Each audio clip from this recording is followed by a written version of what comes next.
بسم اللہ الرحمن الرحیم۔ السلام علیکم محترم ناظرین، آج کی کہانی میں ہم لالچ کے بارے میں بات کریں گے۔ بادشاہ خوش نہیں تھا، وہ خوش رہنا چاہتا تھا اور خوشی کی تلاش میں مارا مارا پھرتا تھا۔ اس نے خوشی کے ماہرین کی مدد بھی لی اور سیانوں، دانشوروں اور سمجھداروں کی پوٹلیوں میں بھی جھانکا، مگر خوشی کا فارمولہ ہاتھ نہ آیا۔ وہ ایک پہاڑ پر چلا گیا۔ پہاڑ پر ایک درویش رہتا تھا۔ درویش کے دو مشاغل تھے: صبح صادق کے وقت مشرق کی طرف منہ کر کے بیٹھ جانا اور سورج کو آہستہ آہستہ افق سے ابھرتے ہوئے دیکھنا، اور اس کے بعد جنگل میں نکل جانا، سارا دن جنگل میں گزار دینا۔ بھوک لگتی تھی تو وہ درختوں سے پھل توڑ کر کھا لیتا تھا، پیاس محسوس ہوتی تو وہ ندیوں، جھرنوں اور آبشاروں کا پانی پی لیتا۔ درویش کے پاس رہنے کے لیے ایک کٹیا تھی، وہ رات کٹیا میں آ جاتا تھا۔ سردیوں کے لیے 2 کمبل تھے، گرمیوں کے لیے کھلا آسمان اور ٹھنڈی زمین تھی، اور کپڑے کی ضرورت زائرین پوری کر دیتے تھے۔ درویش کے پاس اس کے علاوہ کچھ نہیں تھا، لیکن وہ اس کے باوجود خوش تھا۔ بادشاہ اس خوشی کی وجہ دریافت کرنے کے لیے درویش کے پاس پہنچ گیا۔ درویش نے سنا، کہا لگایا، لکڑی کی کھڑامی پہنی اور بادشاہ سے کہا، بادشاہ سلامت، میں اس کا جواب آپ کے دربار میں جا کر دوں گا۔ بادشاہ نے درویش کو گھوڑے پر بٹھایا اور دارالخلافہ آ گیا۔ درویش نے درخواست کی کہ اب آپ کسی ضرورت مند کو بلائیے۔ بادشاہ نے عرضیوں کی ٹرے سے ایک خط نکالا، وہ خط وزیر کے حوالے کیا اور ضرورت مند کو طلب کرنے کا حکم دے دیا۔ ضرورت مند کو دربار میں حاضر کر دیا گیا۔ درویش نے بادشاہ کے کان میں سرگوشی کی، آپ حکم جاری کریں، اے ضرورت مند، تم جاؤ، میری سلطنت میں دوڑو، تم سورج غروب ہونے تک زمین پر جتنا بڑا دائرہ بنا لو گے وہ زمین تمہاری ہو جائے گی۔ بادشاہ نے ضرورت مند کو حکم دے دیا۔ حکم جاری ہونے کے بعد بادشاہ، درویش اور درباری محل کے سامنے کرسیاں بچھا کر بیٹھ گئے۔ ضرورت مند کو لکیر کھینچ کر ایک مقام پر کھڑا کر دیا گیا۔ بادشاہ کا رومال ہلا اور ضرورت مند نے دوڑنا شروع کر دیا۔ ضرورت مند نے دوڑ کے آغاز میں وقت کو 2 حصوں میں تقسیم کر دیا: صبح سے ظہر تک آگے جانا اور ظہر سے مغرب تک واپسی کا سفر۔ ضرورت مند کا خیال تھا یوں وہ زمین کا بہت بڑا ٹکڑا ہتھیا لے گا۔ ضرورت مند سرپٹ بھاگتا رہا۔ ظہر کے وقت اس نے 400 ایکڑ زمین گھیر لی۔ فارمولے کے مطابق ضرورت مند کو اب واپسی کا سفر شروع کرنا تھا، لیکن وہ لالچ کا شکار ہو گیا۔ اس نے سوچا، میں اگر اپنی اسپیڈ بڑھا لوں تو میں عصر تک 100 ایکڑ زمین مزید گھیر لوں گا، اور میں اگر اسی اسپیڈ سے واپسی کے لیے دوڑوں تو میں مغرب تک واپس پہنچ جاؤں گا۔ میں آپ کو یہاں انسان کی فطرت کی ایک کمزوری بتاتا چلوں۔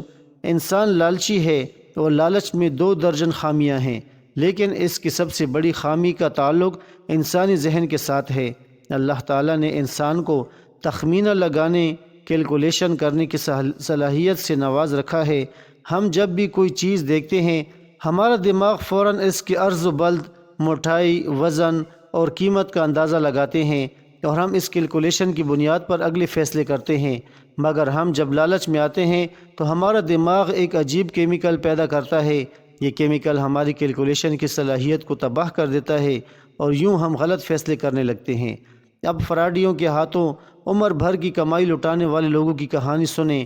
آپ کہانی سننے کے فوراً بعد کہیں گے، تم پڑھے لکھے سمجھدار انسان ہو، تم یہ اندازہ نہیں لگا سکے، لوہا کبھی سونا نہیں بن سکتا، یا جو شخص ٹیکسی پر تمہارے پاس آیا تھا وہ تمہیں 5 کروڑ کی زمین 2.5 کروڑ میں کیسے دے سکتا ہے، یا جو دکان مارکیٹ میں کروڑ روپے کی ہے وہ 10 لاکھ روپے میں کیسے مل سکتی ہے، اور مٹھائی سے شوگر کا علاج کیسے ہو سکتا ہے، اور اتنی خوبصورت لڑکی امریکہ سے پاکستان آ کر تم جیسے میٹرک فیل لڑکے سے کیوں شادی کرے گی، وغیرہ وغیرہ۔ فراڈ کا نشانہ بننے والا عموماً یہ جواب دیتا ہے، بھائی جان وہ جادوگر تھا، اس نے میری عقل پر پردہ ڈال دیا تھا۔ فراڈیا جادوگر نہیں تھا، جادوگر لالچ تھا، اور لالچ سے پیدا ہونے والا وہ کیمیکل تھا جو انسان کی عقل سلب کر لیتا ہے، اور یوں اچھا بالا سمجھدار شخص ماموں بن جاتا ہے۔ میں واپس زمین گھیرنے والے شخص کی طرف آتا ہوں۔ لالچ نے اس کی عقل بھی سلب کر لی، اس کی کیلکولیشن بھی غلط ہو گئی۔ وہ مزید زمین کے لالچ میں عصر تک بھاگتا رہا۔ سورج نے جب تیزی سے واپسی کا سفر شروع کیا تو اس شخص کو اپنی غلطی کا احساس ہوا۔ وہ پلٹا اور واپسی کے لیے دوڑ لگا دی، لیکن دیر ہو چکی تھی۔ وہ اب مغرب سے قبل واپس نہیں پہنچ سکتا تھا۔ اس کے پاس اس وقت دو آپشن تھے، وہ اپنی ہار مان لیتا، دوڑنا بند کر دیتا اور چپ چاپ گھر واپس چلا جاتا، یا پھر جیتنے کے لیے سر توڑ کوشش کرتا۔ وہ دوسرے آپشن پر چلا گیا۔ میں آپ کو یہاں انسان کی ایک اور خامی بھی بتاتا چلوں۔ کامیابی میں سر توڑ محنت ہمیشہ تیسرے نمبر پر آتی ہے۔ پہلا نمبر پلاننگ اور دوسرا نمبر صلاحیت کو حاصل ہوتا ہے۔ آپ کی منصوبہ بندی غلط ہے۔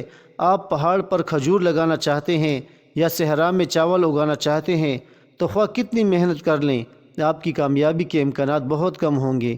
دوسرا، آپ میں اگر صلاحیت نہیں، آپ نے اگر باقاعدہ ٹریننگ حاصل نہیں کی، آپ نے اگر ٹاسک کے لیے تیاری نہیں کی، تو بھی آپ خواہ کتنی ہی سر توڑ محنت کر لیں، آپ کامیاب نہیں ہو سکیں گے۔ زمین گھیرنے والا بھی منصوبہ بندی اور صلاحیت دونوں سے عاری تھا، چنانچہ اس نے دوسرا فیصلہ بھی غلط کیا۔ اس نے سر توڑ کوشش کی ٹھان لی، بھاگنے کی سپیڈ بڑھا دی۔ وہ بری طرح تھکاوٹ کا شکار تھا، لیکن وہ اس کے باوجود دیوانہ وار دوڑ رہا تھا۔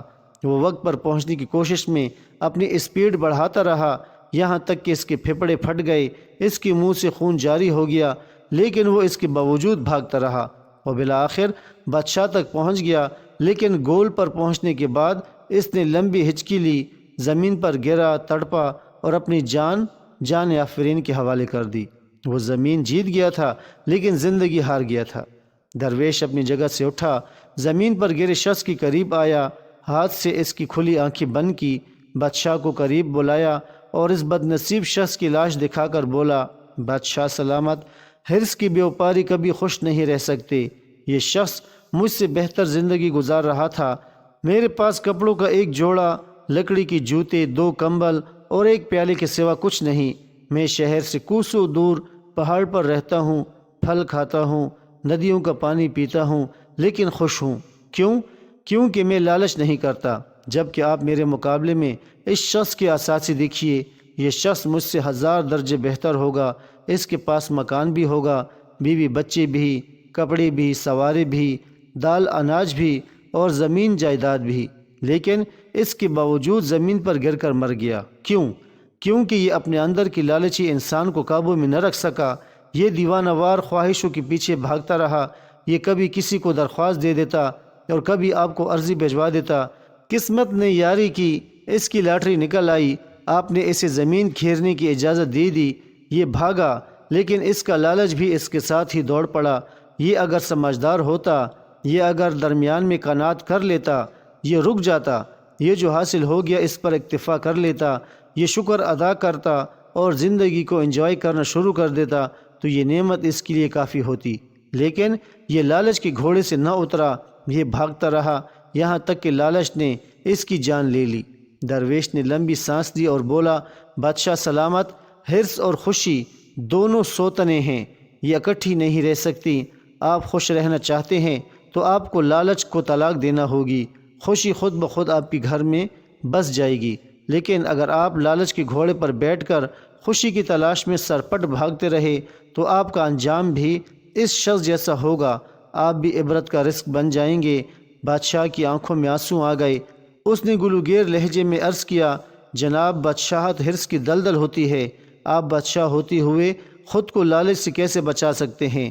درویش نے کہا لگایا اور فرمایا، اختیار میں اضافہ بادشاہوں کی حرص ہوتی ہے، اور جو بادشاہ زیادہ سے زیادہ اختیارات حاصل کرنے کی کوشش کرتا ہے، اس میں اور زمین پر پڑے اس شخص میں کوئی فرق نہیں ہوتا۔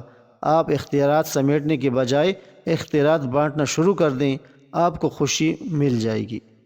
ویڈیو پسند آئے تو اسے لائک کریں، چینل کو سبسکرائب بھی کریں۔ شکریہ۔